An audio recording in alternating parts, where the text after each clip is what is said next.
Thinking of changing jobs, career expert and author of The Squiggly Line Career, great book, Angela Champ joins us now with a few questions to ask yourself. Good morning. Good morning. Great to see you again. Nice to be here. Your book is so thoughtful because it's like if you're kind of stuck, it's like it kind of guides you through of like, okay, what am I going to do? And if I'm not in the financial position to actually move, what are some changes that I can make for things to be better for me?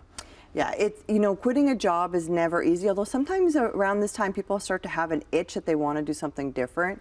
So if you're not sure if you want to leave your job, I say start with 3 questions. Are you still learning? Are you building on technical skills? Are you building on leadership skills? Are you building to your expertise? The second question is, are you still adding value? Does the work that you do matter to your team's success, your organization? Does anybody care about the work that you do? And the third thing is, are you still having fun? Do you like the people that you work with? Do you have a laugh once in a while? Now, if the answer to all 3 of those questions are no, I'm not doing any of those, it might be time to start looking. But if the answer is yes to 2 and no to 1, you can still salvage it. So there are things you can do if you still want to stay. Okay, things like what?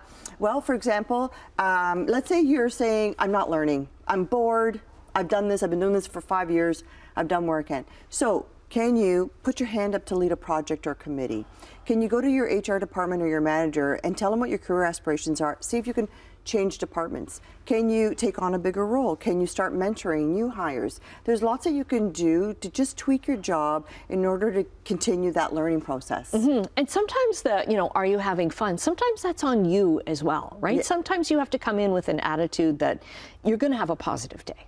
That's so true. And there's a caveat about having fun. I don't mean that you're turning cartwheels in the office every single day. That's just not realistic. But if you like the people that you work with, if you have a chuckle once in a while, more so than feeling miserable. But you're right, coming in with a positive attitude. Sometimes people come into an office, they're like, oh, everybody here is so dour. Well, are you dour? Yeah. Or are you adding to that? Are you adding to it? Exactly. Yeah. Okay. What about 3 warning signs to look for? 3 warning signs that it's time to leave is you dread going to work. Sometimes on Sundays we're like, oh, I got to go to work on Monday. But if you feel like that every day, especially as you're driving into work, that's a good sign. Secondly, if your work is affecting your overall health or your sleep because of stress or because of things that are going on. And a third is if your boss or your coworkers are gossiping about or sabotaging or undermining you, those are pretty good signs that it's time to go. Because that's kind of a toxic workplace. Very much so. Yeah. And then how do you like kind of maneuver, especially if you're, as I said before, not in a financial position?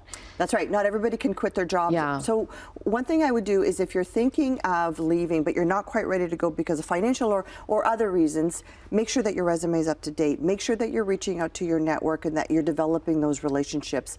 Really start thinking about what it is about your current job that you like, or your past jobs that you like. And that could be things that you like, responsibilities you have. It could also be like, I had a short commute, or I got to work outdoors, or I got to work with children, whatever it might be. Or the hours were good. Or the hours were good. Make an inventory list of things in your current and past jobs that you've liked, and what are your must-haves, and then start looking at job postings with that in mind so that you're not applying for just any job. You know the expression, a thirsty person drinks from any cup. You don't want to be in that situation. You want to be prepared. Right. And these are things that really, because you never know when a job change could happen unexpectedly. True. These are always things to have, always have that, that resume kind of ready in the background and always be networking anyways. It's so true, because that's the way you can build career resilience. You want to be prepared. You never want to think about the worst case scenario, but you always want to be prepared for the worst case scenario. That's really going to help you, because it's always easier to look for a job when you have a job, right? That's so true. Yeah.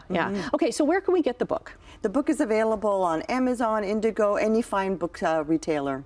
Okay. The Squiggly Line Career. Even if you're really, really happy with your job, as I am, I found it a fascinating read, because it was like so many things like, oh yeah, that's why I like coming here. That's why I like, for me, it's part of the hours, it's our team. So it's, I'm on the I will stay. I love it. That's a great place to be. Okay. Angela, thanks very much. You're part of the reason that we're here too. Great guests. Thank you. We'll get your links up on our website, chch.com/morninglive.